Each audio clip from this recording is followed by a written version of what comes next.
तो page number 193 में बोध सागर में आप देखेंगे कितना स्पष्ट लिखा गया है, लेकिन जो विवेकी होगा केवल उसी की समझ में आएगा।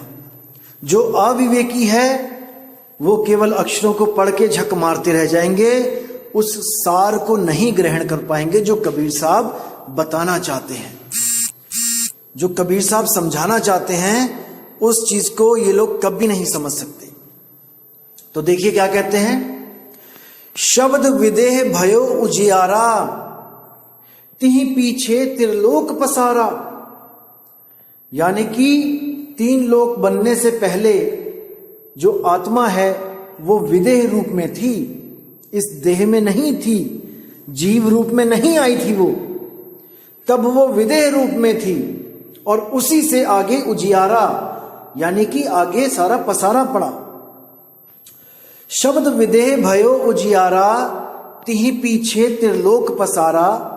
शब्द ही नाम लोक है भाई, वही शब्द वही नाम जो 3 लोक बनने से पहले जो था आदि नाम, वही लोक है। जैसे ये 3 लोक बना, उससे पहले जो शब्द था विदेह शब्द, वही चौथा लोक है भाई, समझो इसको। शब्द ही नाम लोक है भाई, नी अक्षर में रहे समाई। उसी नी अक्षर में वो सुरती समाई हुई थी इस 3 लोक का पसारा डालने से पहले, वही उसका लोक था। शब्द ही सुरती के लिए लोक था। अरे शब्द जो 3 लोक से पहले था उसी में सुरती रहती थी। सुरत समाये शब्द में, वाको काल ना खाए। उसी शब्द से ये सुरती अलग हुई है, इसलिए 3 लोक बनाकर उसमें बैठी हुई है। अब इसको नहीं समझ में आ रहा कि इस 3 लोक रूपी शरीर को छोड़ के कहां जाए, इसीलिए ये बार बार गर्भ में कर्म अनुसार धक्के खा रही है। अगर इसको ऐसा गुरु मिल जाए जो इसको शब्द विदेह का लखाव करा दे, विदेह का, देह का नहीं, जो आपको ये बोल दे कि परमात्मा देह रूपी है, वो विदेह को जानता ही नहीं है, अभी जानता ही नहीं है। इसीलिए साहिब ने बोला है आदि नाम पहचानो भाई। आदि नाम विदेह है, विदेह देह नहीं है। आदि नाम है सत्य कबीरा, सत्य कबीरा विदेह है। समझ जाओ इसको। शब्द शब्द सब कोई कहे, वह तो शब्द विदेह है। जीवा पे आवे नहीं, निरख परख कर ले। वो जीवा पे नहीं आता, और जो कोई जीवा पे अगर आपको मंत्र दे दे तो समझ जाओ वो काल का ही दूत है। अब कई लोग हमसे भी प्रश्न करते हैं कि आपके गुरु भी तो 4 नाम 5 नाम देते हैं बोलने वाला, तो वो भी तो काल के दूत हुए। नहीं भाई, वो आपको ये बता के दे रहे हैं कि ये नाम छुड़वा दिए जाएंगे जब आपको उस शब्द का बोध हो जाएगा। आप समझ जाओगे कि वो शब्द बोलने लिखने पढ़ने में नहीं आता, तब आपको ये नाम छुड़वा दिए जाएंगे। लेकिन जब तक आपको ये चीज नहीं समझ में आती कि वो विदेह शब्द है, जब तक आपको इन अक्षरों को दिया ही जाता है। क्योंकि कई भगत होते हैं जो कभी भक्ति से जिसका लेना देना ही नहीं है, सीधे मंदिरों से आ गए नाम लेने, या राम जी की पूजा करते हुए आ गए नाम लेने, कृष्ण जी की पूजा करते हुए आ गए नाम लेने। तो पहले उन्हें सतपुरुष उस सत्य शब्द के बारे में उससे प्रेम करवाने के लिए कुछ नाम दिए जाते हैं, ताकि उनके मुंह पे वो चीज रटे, उनको पता लगे कि हमने सत्य से प्रेम करना है, सत्य को पाना है। तभी तो वो उस चीज को खोजने के लिए तैयार होंगे, समझेंगे उन बातों को। तो क्या बोला है, शब्द ही नाम लोक है भाई, नी अक्षर में रहे समाई। नी अक्षर का परिचय होई। अब देखो यहां परिचय यानी पहचान। अब किसी से आपका परिचय करवाया जाता है तो पहचान करवाई जाती है, तो यहां नी अक्षर से पहचान करवाई जाएगी आपकी। नी अक्षर का परिचय होई, तब सतलोक पहुंचे है सोई। अब यहां सतलोक का मतलब कोई शहर नहीं है कि कोई बस्ती या गांव ऐसा सतलोक होगा, नहीं। ये नी अक्षर शब्द के लिए बोला गया है कि वो नी अक्षर शब्द जहां पे वो समाई हुई थी वो दोबारा वहीं समा जाएगी जब वो नी अक्षर का परिचय हो जाएगा। जीवत लोक बैठ पुनि जाई, सार शब्द में रह समाई। जीवत लोक बैठ पुनि जाई यानी जीते जी आप उस लोक में बैठ पुनि यानी दोबारा उस लोक में बैठ जाओगे जाके जीते जी। देखने में लगेगा कि आप तो यहां पे हो, आप तो 3 लोक में धक्के खा रहे हो, लेकिन आपकी सुरती उस शब्द में लीन होगी जो 3 लोक से परे है, जो चौथा लोक है। उस शब्द में, उस सार शब्द में आप समाये रहोगे। जब आप भक्ति करोगे तब वो अवस्था आपको जरूर प्राप्त होगी जीते जी। 1 दिन में 2 दिन का कहानी नहीं है ये, इसमें समय लगाना पड़ता है भाई। आगे कहते हैं अमर शब्द की होए चिन्हारी, अंबुदीप ताही बैठारी। जब उस अमर शब्द की चिन्हारी यानी चीन जाओगे आप उस अमर शब्द को, जिसको अजर शब्द, अमर शब्द, अकह शब्द कहा जाता है। ये जपना नहीं है। ऐसे गुरु मिलेंगे जो आपको जपवाने लग जाएंगे, आदि नाम, अजर नाम, अकह नाम, ये नाम, वो नाम। अरे भाई जपना नहीं है, उसको चीनना है।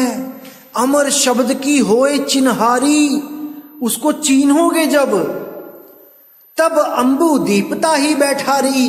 तब उस दीप में, उस सार शब्द रूपी अंबु दीप में वो हंस जाके बैठेगा। अंबु दीप लोक कर नामा, शोभा कहा कहो निज धामा। जब उस लोक में आप समाओगे, उस शब्द में आप समाओगे, उसकी शोभा वर्णित नहीं हो पाएगी। क्या कहूं उसकी शोभा। अवर्ण रूप वर्णो नहीं जाई। उसका रूप ऐसा है कि वो वर्ण कर ही नहीं सकता उसको वर्णित कोई। अवर्ण है वो, उसका तो अनुभव किया जा सकता है केवल। अवर्ण रूप वर्णो नहीं जाई, धर्मदास सुनियो चितलाई। षोडश भान हंस को रूपा, और पुरुष ही महिमा अमृत अनूपा। अब ये जहां पे षोडश भानु आता है, यहां पे कई लोग भ्रमित हो जाते हैं पढ़ के कि षोडश भानु यानी कि 16 सूरज जितनी रोशनी हो जाती है। बिल्कुल गलत दोस्तों, ये कोड वर्ड होते हैं, इनको समझना सबके बस की बात नहीं होता है, समझ जाओ। षोडश भानु का मतलब है कि 16 जो गुण हैं, जिसको 16 सुत कहा गया है, जिस सतपुरुष के उस आत्म रूप के 16 गुण जो बोले गए हैं, ये उसको वापस प्राप्त कर लेगा। उस अवस्था में पहुंच जाएगा जहां पर अभी सृष्टि नहीं बनी थी। वो अपने 16 गुणों में स्थित था, और इन 16 गुणों से जो पहले स्थिति थी जब 16 गुण भी नहीं थे, वो गुणातीत अवस्था वो तब मिलेगी जब आप उसका भेद प्राप्त करोगे। दोस्तों, एक समय ऐसा था जब 16 पुत्र भी नहीं थे, तब भी सतपुरुष था। यानी इस आत्मदेव के 16 गुण भी नहीं थे सुरती के, तब भी वो आत्मदेव था। जैसे ही 16 पुत्र पैदा हुए, 16 गुण प्रकट हुए, उसी में से जो तेज रूपी गुण था, तेज, वही तेज काल है। उसी को काल जानो। बाकी तो आप देखोगे कितने सुंदर गुण हैं, दया, अचिंत, क्षमा, सद्भाव, ये सब गुण हैं। लेकिन इन अज्ञानी गुरुओं ने इनको पुत्र बना के, जो कहानी कबीर साहब ने समझानी चाहिए धर्मदास जी को, उसको सत्य मानकर इन्होंने अपने अपने पंथ चला दिए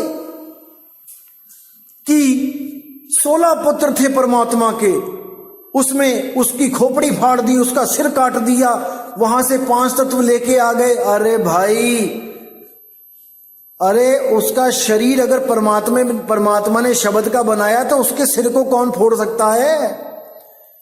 वहां पे भी अगर ये लट्ठम लट्ठा और ये सिर फोड़ना और ये दुख है तो भैया वहां पे भी नहीं रहना हमने। फिर तो वहां पे भी बंधन है कि उसका सिर फोड़ के ले आए 5 तत्व। तो भाई सिर तो यहां भी फूट रहे हैं हमारे लड़ लड़ के, और सिर वहां भी फूट रहे हैं। तो हमने क्या करना है ऐसे सतलोक में जाके? विचार करो, समझो इन बातों को। तो आगे क्या कहते हैं? अमर शब्द होए चिन्हारी, अंबुदीप तहीं बैठारी। अंबुदीप लोक का नामा, शोभा कहां कहो निज धामा। अवन रूप वर्णो नहीं जाई, धर्मदास सुनियो चितलाई। शोडन भान हंस को रूपा, पुरुष ही महिमा अमृत अनूपा। अमर शब्द सो प्राणी भयऊ, वही शब्द सो लोक ही गयहू। जो उस अमर शब्द को जान जाएगा, जपेगा नहीं अमर नाम अमर नाम, जो उस अमर शब्द का भेद पा जाएगा, वही शब्द सो लोक ही गयहू। वही शब्द, उसी में सुरती टिक जाएगी और उसको मान लो कि लोक ही गयहू। समझो वही लोक को गया जो उस शब्द को चीन पाया। पान परवाना शब्द है सारा। अब ये पान परवाना वो शब्द है, ना कि ये 10 रुपए का पान घुमा के उसमें मेवे मिष्टी मीठा सौंफ डाल के खिला दिया तुम्हें। ये नहीं है वो पान। पान परवाना शब्द है सारा। वो सार शब्द ही पान परवान है। जब तक वो सार शब्द नहीं मिलेगा, वो पान परवाना नहीं मिलेगा, आप सतलोक नहीं जा सकते, आप उस शब्द में नहीं समा सकते। यही मूल सो हंस उबारा।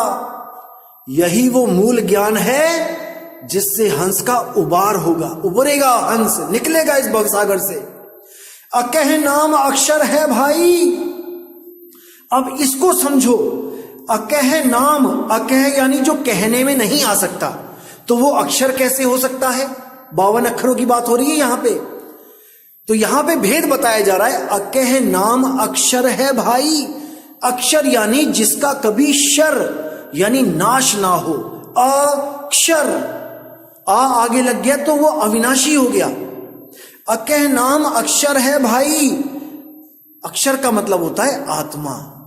आत्मा को भी अक्षर कहा जाता है। सोई गुरु पूरा कहावे, 2 अक्षर का भेद बतावे।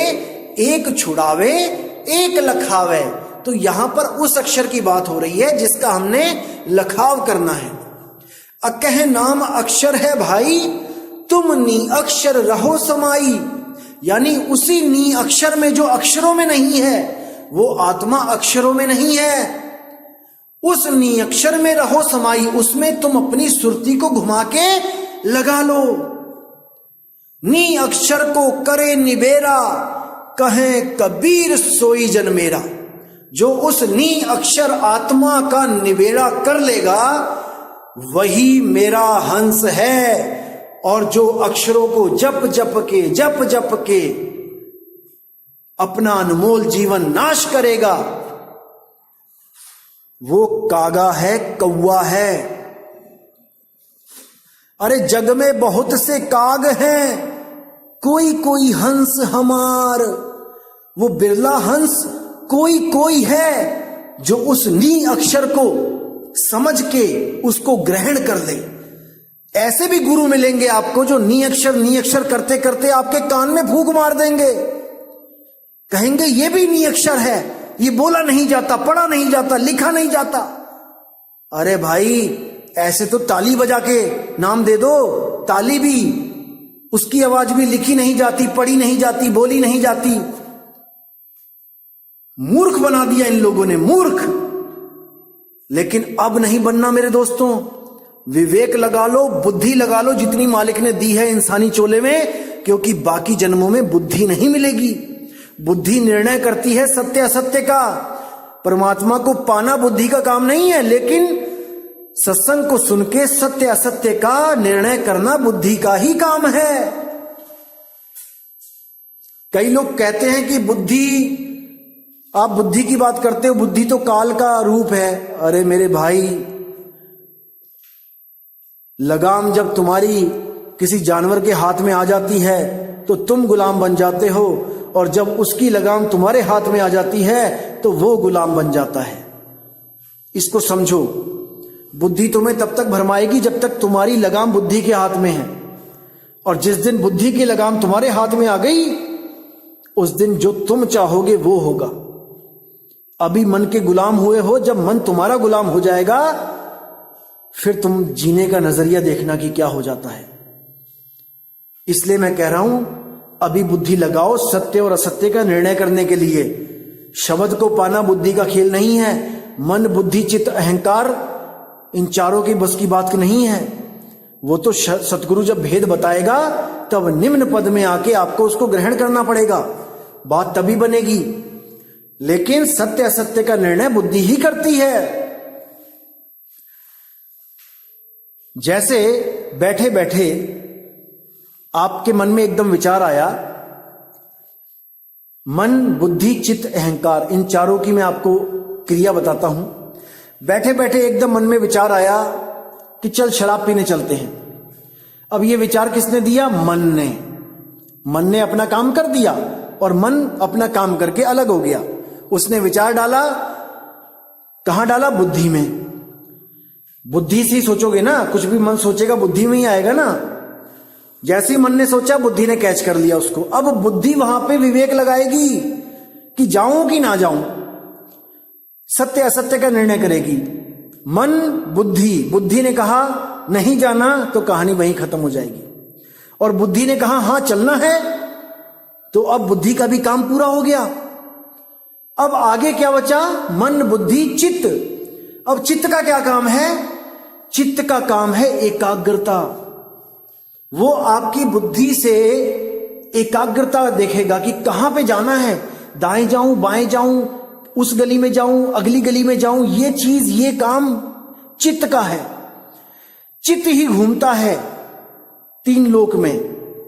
अब चित्त ढूंढ रहा है दुकान का एड्रेस, चित्त ने पा लिया। अब चित्त का काम भी खत्म। अब आपके पास 3 चीजें आ चुकी हैं। एक विचार आया और उस पर आपने सहमति भी कर दी बुद्धि के द्वारा, और आपने जगह भी अपने मन में ही चित्त ने उसको दर्शा दिया कि कहां जाना है। अभी भी आपका कर्म नहीं बना। अब जो असली काम है वो है अहंकार का। अब अहंकार आपके 60 किलो, 70 किलो, 80 किलो के शरीर को उठाएगा और उस दुकान तक लेके जाएगा, और इसी के द्वारा आपका कर्म बन जाएगा। मन, बुद्धि, चित्त, अहंकार। लेकिन जब यही चीजें, आप इन चारों शक्तियों को अपने भले के लिए यूज करोगे तो ये आपका पूरा साथ देंगी, क्योंकि इनकी लगाम आपके हाथ में है। जब आप सोचते हो कि आज सत्संग सुना जाए तो कौन सोचता है? मन ही तो सोचता है। मन ने सोचा कि हां सत्संग सुना जाए, और उसके बाद मन ही दोबारा विचार दे देगा कि नहीं, कुछ और देखा जाए। अब बुद्धि विवेक लगाती है, वहां पे बुद्धि निर्णय करती है कि सत्संग सुनना है कि कुछ और सुनना है।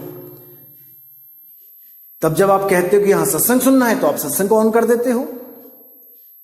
चित्त और अहंकार के द्वारा, चित्त द्वारा पता लगता है कि कौन सा यूट्यूब चैनल है, और अहंकार आपका अंगूठा उस पर दबा देता है और सत्संग शुरू हो जाता है। तो इन चारों को आपने अपने बस में रखना है। 5 तत्व, 25 प्रकृति, 3 गुण, मन, माया, 10 इंद्रियां, इनको अपने कंट्रोल में रखोगे तब आपका आसान काम हो जाएगा, बहुत आसान हो जाएगा आपका काम। इसीलिए बोला है कबीर कबीर क्या करे तू खोज आपन शरीर, और 10 इंद्रियां बस में कर तू आप ही आप कबीर। गुरु से ज्ञान लेके जब आप अपनी 10 इंद्रियों को बस में करोगे, ज्ञान लेके, बिना ज्ञान लिए ये नहीं होंगी। 21,000 वर्ष तपस्या करी साधु ने, पराशर ऋषि ने, और 21,000 साल के बाद आके उस मल्लाह की बेटी के साथ भोग कर लिया। क्यों किया? क्योंकि उसके पास शब्द की शक्ति नहीं थी। जब तक शब्द की शक्ति नहीं होगी, जब तक ये इंद्रियां पूर्णतया नहीं खत्म हो सकती। 21,000 साल तक उन इंद्रियों ने परेशान नहीं किया उस महात्मा को, लेकिन जैसे ही दांव देखा, खेल दिया। लेकिन जब आपके पास सार शब्द होता है, तब आपके पास एक तरीका होता है इससे बचने का, इस काल को मुरझाने का एक तरीका होता है, कैसे इसको खत्म किया जाए, कैसे इस पे अंकुश लगाया जाए, और वो होता है सत्य सिमरण। जब आप सत्य सिमरण करते हो तो ये काल एक पल में मुरझा जाता है,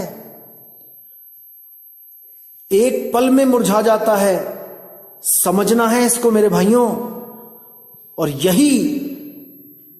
यही सतगुरु का वो मूल मंत्र है जो 10 इंद्रियों को बस में करके आपको स्वयं कबीर बना देगा। क्योंकि ऑलरेडी आप कबीर हो, लेकिन अभी अज्ञान में हो, कबीरा हो अभी आप। जब आप कबीरा से कबीर बन जाओगे, तब आपको किसी अन्य की कोई आवश्यकता नहीं रहेगी। आप स्वयं सोहम सत्य कबीर, आप स्वयं वही हो जाओगे। तो दोस्तों, इसी के साथ मैं ये सत्संग की समाप्त करता हूं, और उम्मीद करता हूं कि आदि नाम हम भाग सुनाया, मूर्ख जीव समझ नहीं पाया। ये बात करके अब आपको कोई और मूर्ख नहीं बना सकता, जब तक आप स्वयं ना बनना चाहो। अगर आपने स्वयं मूर्ख बनना है तो बन जाओ, कोई मना ही नहीं है, लेकिन विवेकी हंस अब मूर्ख नहीं बनेगा। तो दोस्तों, इसी के साथ मैं अब विदा चाहूंगा, और अगला सत्संग मैं बहुत जल्दी भेजूंगा, और आपका पूर्ण विवेक जागेगा उस सत्संग को सुन के। और जो लोग कह रहे हैं कि हमें नंबर दे दो आश्रमों के, दोस्तों सब मिलेगा, आप फिक्र मत करो, हर चीज मिलेगी, समय पे मिलेगी, आप बिल्कुल फिक्र ना करो। मैं पूरा वर्क कर रहा हूं इस पे, हर शहर के हर जहां पे भी आश्रम है, मैं सबका एड्रेस पता करने में लगा हूं, और बहुत जल्दी ये कार्य समाप्त हो जाएगा, और मैं पूरी लिस्ट इसको मैं यूट्यूब पे डाल दूंगा, आप बिल्कुल फिक्र ना करें। तो इसी के साथ दोस्तों मुझे विदा करें। जय गुरु बंदी छोड़ विराग साहिब, जय गुरु बंदी छोड़ साधु शरण साहिब जी की, जय गुरु बंदी छोड़ मदन साहिब जी की, जय जय गुरु बंदी छोड़ सतगुरु सत्य कबीर साहिब जी की सदा ही जय हो, सदा ही जय हो मेरे मालिक की। साहिब बंदगी सतनाम।